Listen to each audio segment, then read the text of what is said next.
is the second part of the Stand Up and Stay Memorable interview and resume technique session. I'm Linda Dulye. I'm the president and founder of Dulye & Company. That's based here in the Berkshires. And I'm also the president and founder of the Dulye Leadership Experience Professional Development Organization. And in this second installment, we're going to focus on amazing interview experiences. But I'm not going to do it alone, because joining me is Sophia Romeo. And Sophia is a veteran of the Berkshire hospitality industry, having had stints at the Hotel on North, Canyon Ranch, Tanglewood, and Jacob's Pillow. She's also a very active alumni of the Dulye Leadership Experience and helps with our weekly programming. Sophia, let's go. Okay, so when it comes to an interview, we've talked a little bit about resumes, but what do I need to do to feel best prepared to engage in an interview? What's the first step I take? Yeah, well, you have to be comfortable with video, because the recent pandemic has dramatically changed the interview process, and it's gone virtual. So it's most likely you're going to have a video interview. Now, I have read recently that there have been some changes, like actually curbside job fairs and parking lot interviews. But chances are you're going to have a video interview. And we're going to think about the video, and whether it's, again, in person or video, we're going to go 3 parts on how this interview experience takes part. Okay. We're going to think about the interview in a before stage. So this is before I've even sat and looked eye to eye, whether it's on a screen or face to face with someone. So the before phase, pre-interview. Okay. Then we've got the actual during the interview process, the actual interview experience. Okay. Thank you. And what's last? Third column is the post-interview phase, and we'll just call this after. Okay. Okay, so our session here, Sophia and I are going to give you tips and techniques to help you ace each of these 3 segments of the interview process. Okay, so let's start with before.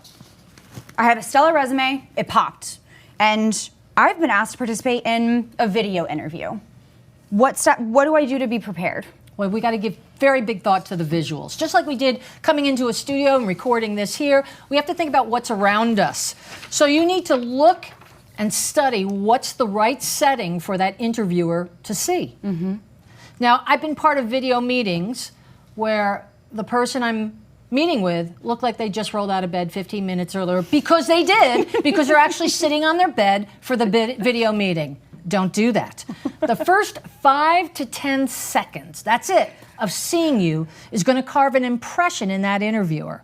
And that's going to let them know whether or not they're interested or not in continuing this interview, because they can check out mentally very quickly. So you want to create and give very careful thought to the presence and the setting that you create with that video, and it's also true of live. Okay, but in creating a setting, I'm not going to the office, so how do I even begin to make my own office? Right. Well, we're not doing it in our car. Okay. And we're not doing it on North Street. For the setting. Okay, you need privacy, and ideally finding a place, a room in your apartment, or maybe a friend's home where you can have a private setting. But this is a place where you can control the visuals and create a neutral setting. You want to create a neutral setting? Write that down. Now, once you've found that ideal place, we got to look around. And we've got to make sure that there are no distractions behind us, such as photos, posters, cluttered shelves, holes in the wall. Yes, I've done interviews with people where I just want to cover a hole in the wall or put paint on the spot that they're missing. Right? I got distracted, and that's what those kind of visuals you do. You want that interviewer to be locked and loaded on you, and not trying to study the cues behind you and not listening to what you're saying during the interview. This reminds me of an interview I did a couple years ago, and I remember I was living with a roommate at the time, and I asked her to clean the room with me to make sure that everything was in place. I made sure that her cat was out of the room. We moved all of our posters, and even Skyped her beforehand. I had her practice with me so I could make sure my internet was right. I got comfortable looking at myself, and that I think helped ground me. Good. And another good one is the time of the day, because if you are doing an early morning one and you happen to have the sun behind you and you're sitting with a window, you're going to be invisible in front of that screen. So all those factors, that attentiveness to detail, really important. We don't want a bad photo to distract our interviewer's attention that they're not focused on me. Okay. So what else do we want to do? And then again, one of the things that I really enjoyed about practicing with her is she actually caught me because I was talking and I could hear her, but she couldn't hear me. And that was such a nice fail-safe. I was like, whew, thank goodness we did this. But sound checks, That's microphones, headsets. You want to do all that checking in advance. And the other one you want to check is your internet speed. So if you have other members in the household, them streaming Netflix at the same time that you're going to be doing an interview, not a good thing. You want to make sure your sound strength as well as your internet strength are perfectly strong, as best as you can get them. Also, if it's a Zoom or a GoToMeeting, there's an app that you need to load up so that you can use that video service. You need to do that 24 hours in advance, and you want to test that out. The other thing that you want to make sure that you have is with any video interview, they will also have a phone number that you can do a dial-in. You need to have that phone number in case your internet service goes down. You can dial up right away and continue the conversation. So let's not technology put us into the exit stage left phase. Okay, so we've definitely prepared for what to do if there's a video interview, but on the off chance I actually get an in-person interview, what are some preventative measures that I can take? Yeah, and we look forward to those days coming back, right? We do. We do. We Okay. do. So you got to know where you're going. I mean, where am I going? You need to have directions. You should know the route that you're going to walk or drive. You need to know the building that you're going to be going in for your interview. It may not be, by the way, the same place that the business is located. It could be somewhere else. You want to make sure that you know which door to enter. And if there's someone that you need to check in with, maybe it's a security guard or maybe it's a receptionist. You want to also take a practice walk or ride so you can time yourself to how much time it takes for you to get to your location. Most of all, don't be afraid to ask for directions. For sure. Okay. And what else? I was going to say, I'm glad you mentioned the directions because I'm someone who uses Waze and I use different apps like Google Maps and things like that to get places. But you're reminding me of my first interview I ever had. It was 2 blocks down the street, but I got up early. I got dressed as if it was an interview. I was so nervous. It was my first one. And I walked 2 blocks in my heels. And I went to the front door and I checked in with the security guard saying, "Hey, my name's Sophia. I have an interview tomorrow. Is this where I come in?" They asked me who I'm meeting with. So I did just a little dress rehearsal of what I was going to do tomorrow. Perfect. And I walked in feeling just that much better. Right. No surprises. Make that a priority, that you know exactly where to go. Because if you don't and you're running late, what happens? Right. It's in the trash bin. I'm on the exit side. I just feel bad. So what's next? So I was going to say, let's talk about attire. What do I wear in person? It's the exact same in video. Do I treat them equitably? Yeah, right. And it doesn't matter whether this is a live in person or a video. You want to plan that wardrobe 24 hours in advance. We're not throwing stuff together. Okay, we are dressing for success. We are going to be looking polished. We're going to look professional and poised. So that means we're not wearing t-shirts, we're not wearing sweatshirts, we're not wearing strapless tops, we're not wearing anything revealing. We don't want that interviewer going, what were they thinking about when they decided to get dressed this morning? Because if I can't trust them in getting dressed, I can't trust them with responsibilities in my business, right? I know. Iron your clothing and polish your shoes. It's true. There's something to be said about dressing for success. I've adapted this mantra where if you can't control anything in the day, you can at least control what your hair looks like down to the shoes you wear on your feet. And it sets you up for success instead of stress. From even with my video interviews that I've done my hair and I've even sat in a chair, but I've been wearing my heels. Okay, so what else do we want to do? So we've practiced getting dressed, obviously. I've checked in with my internet, but We've gotten dressed. we put our pants on today. But is there something else I should be doing beforehand? Do I need to do any research? Do I need to be having a different kind of phone call? We want to just practice even doing an interview. And you should get a friend, a trusted friend, who's going to give you constructive advice to go through this exercise. It's a really important exercise to do, not a waste of time. So that friend's going to play the role of interviewer, and you want that person to be prepared with some real life questions. And I'll tell you what is the number one question you're going to be asked. In any interview, it's, so tell me about yourself, Sophia. It's the number one question. But you're also going to be, what caused you to leave your last job? What are you most interested in this business about? What kind of workplace do you enjoy working in? And other core questions. And you can Google this you can do a Google search for interview questions. You can even nail it to your own industry. Get a list of questions and practice answering them so you're not stumbling through and you're feeling confident versus blindsided.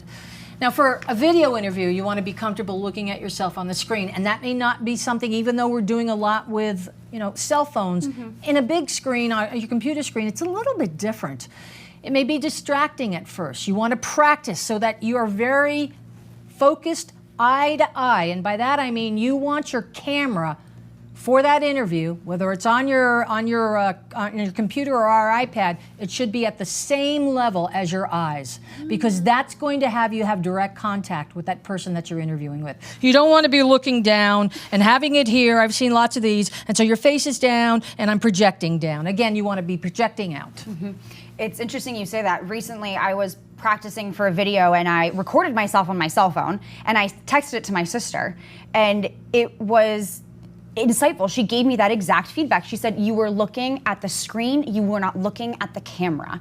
So there was a fail-safe built in because I took that extra step of preparing and recording myself. Exactly. As uncomfortable as it was, I'm glad I did it. Yeah, you are. So eye contact, but is there anything else we need to do besides this practicing of the interview? Is there something I need to prepare on tangibly? Sure. You need to know, where you're going, the date, the time. You need to know who you're meeting with. Very important. Am I meeting with one person? Is there going to be a panel of people? You want to know their first and last names, the correct spelling of the names, and really important is how their names are pronounced. I happen to have a name that's both difficult, apparently, to spell, although they're 5 letters, and it's very difficult to pronounce. So don't be reluctant to ask, could you please spell and pronounce and even phonetically list that spelling of the name?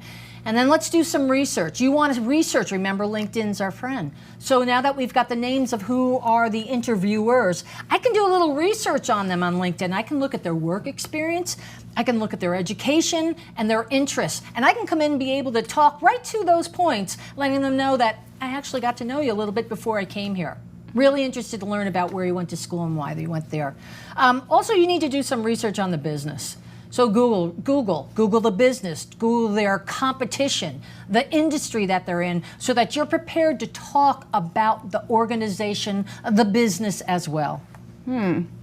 I like that last point about looking up the competition. I think that's definitely, if I was interviewing something, it would set them apart if they knew who my competitors were. But anyway, can you leave us with one little last pre-interview nugget? Okay, so punctuality is one of the most sought skills in any industry. Regardless if you are logging on or if you're driving, never, ever, ever be late. You want to arrive 15 minutes early. So I've got a new mantra that I'd like you to write down. And the mantra is, if you are early, you're on time. If you're on time, you're late. You never keep anyone waiting. So this column's pretty full. Yeah. I'd like to move on to the actual interview itself. Yeah. I mean, we all get nervous. As much as we can prepare, we all get nervous. So what's something I could do on the car ride over, the bus ride over, the walk, or when I'm sitting there waiting to click enter chat room? Let's log on to this video. Okay, it starts right here, because we've got to get ourselves into that positive winning mindset. You've got to channel confidence. You've got to channel enthusiasm, because that's what you got to portray when you either log on or walk into that room. Interviews absolutely can play on your nerves.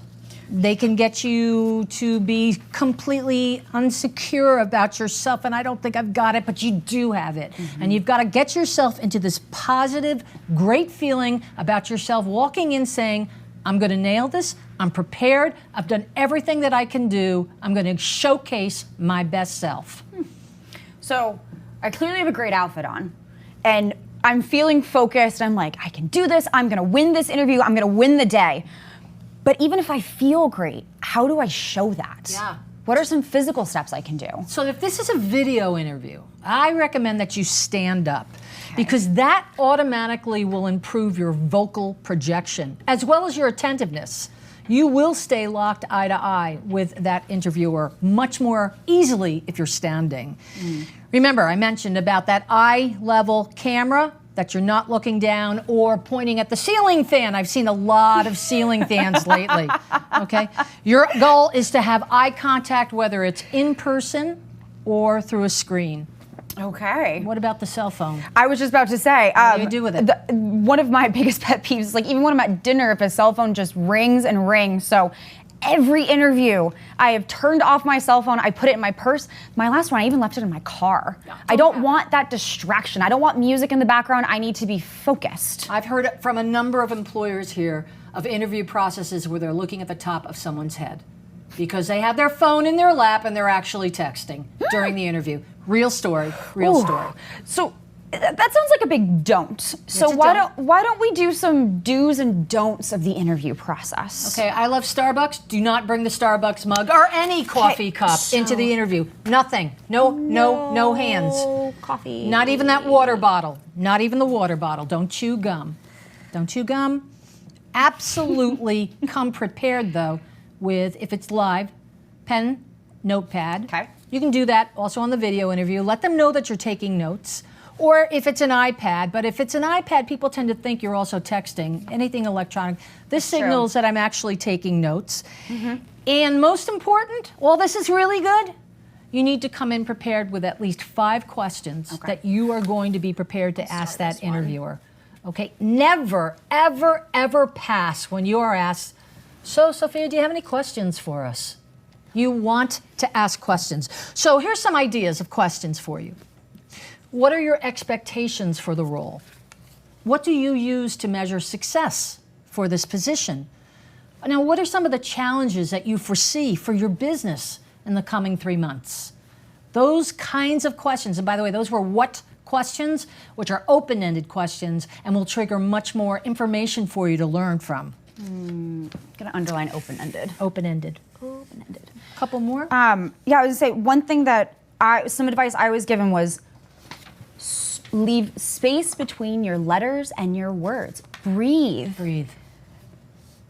Just as nervous as you are, just controlling your own and taking your time. That's right. Another thing was, I'm so happy, even in one of my most recent interviews, I brought extra resumes. I brought 3 printed resumes. And thank goodness I did, because a person who we didn't know was going to joined us, and I was able to be prepared and give them who I was on paper. And if it was virtual, I probably would have a PDF ready to go and a drafted email to pop it over if I needed to, if something like that were to occur. Great tips. All preparedness. What about the one that blew my mind about the chapstick? Oh, that's right. Okay. We were talking earlier.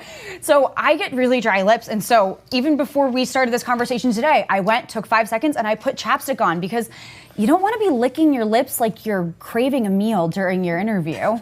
You need to be a little focused. So one less distraction is your dried lips. I love that tip. So I think we're going through this interview. My lips are clearly moisturized. We've had a great conversation, but it's starting to wind down. Like, I've already asked my questions. How can I leave things? Yeah. And you do, and you want to leave proactively. Once again, confident, positive. I've got this. I'm enthusiastic. I'm showing interest. And how do I show interest? I ask questions. So a good question would be, so what are the next steps? Okay? You want to know about the schedule, how long their interview process is going to take. If there is any other additional information that you should be providing them. Okay.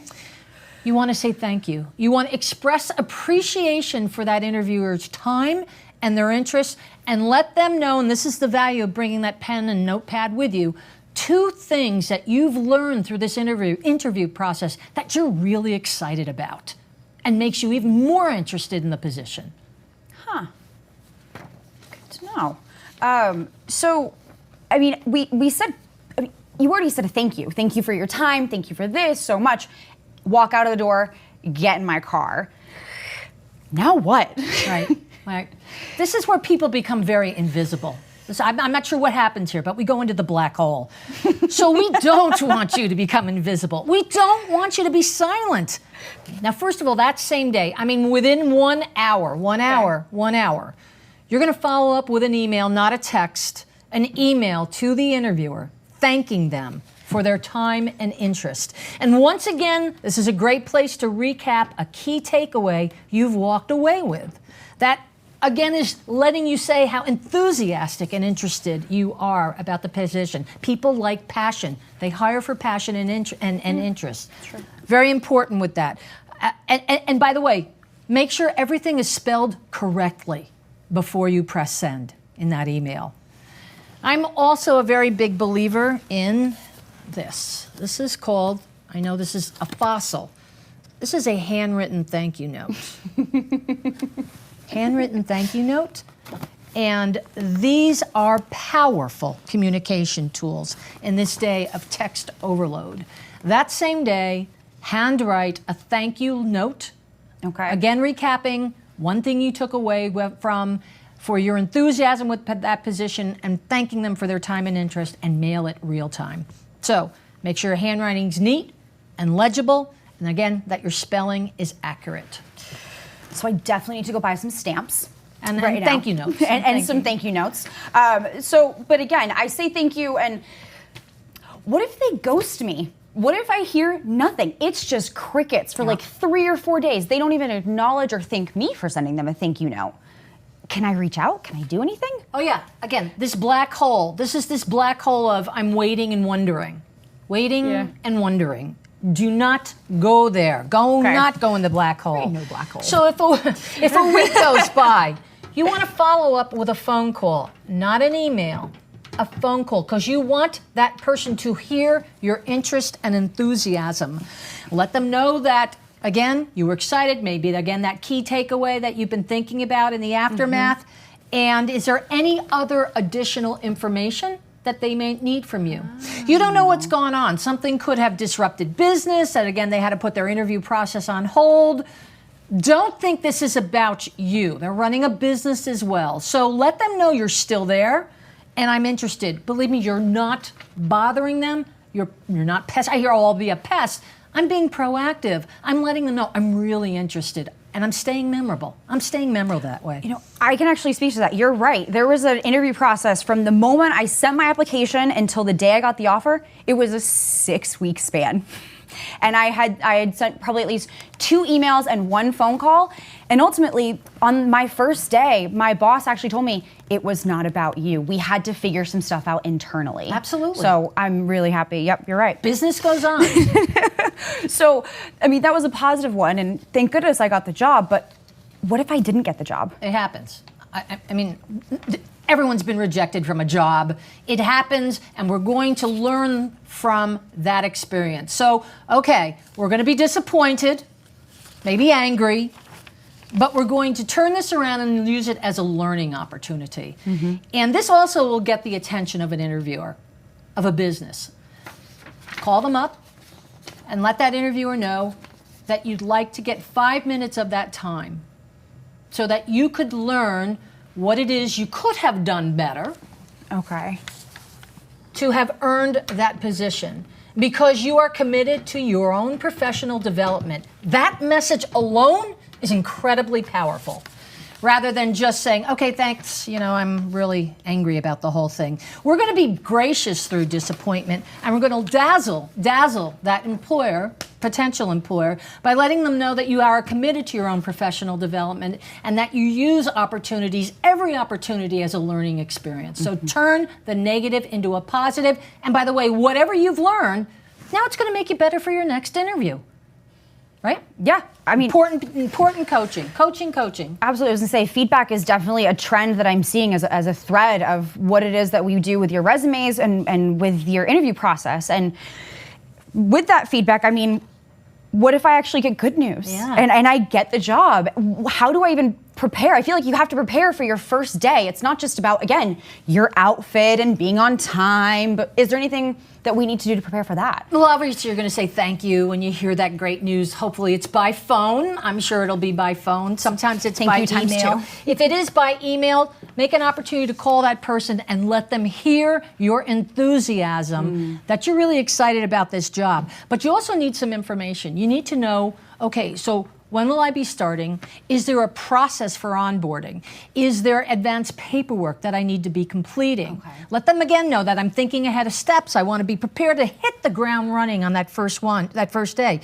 You also want to get, I'd say 48 hours prior to your start day, you want to contact your boss, your new boss to be, and you want to make sure you know where you're supposed to be arriving, which door, again, who do I check in with? Perhaps even maybe there's a uniform that you're going to have to go and pick up first. Good point.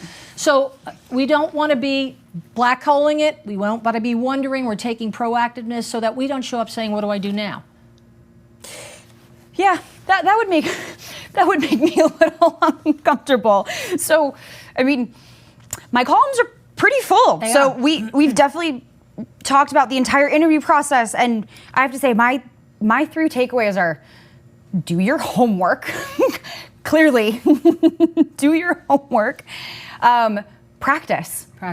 It will kind of make everything else easier. The better I prepare, do my homework, and practice how I talk and getting dressed and driving and everything like that. And then ask questions. Show your interest through engaging with the person, making it a conversation, not just a one-sided delivery of information. Absolutely. And so what we've tried to show you in the Stand Up and Stay Memorable 2 sessions, the interview and the resume sessions, is that it is a process. You have to put thought into it. You have to be prepared for this. But your goal is to stay memorable, whether it's with that resume or whether it's through each phase of that interview process. So good luck, BCC Fast Track crew. You've got it.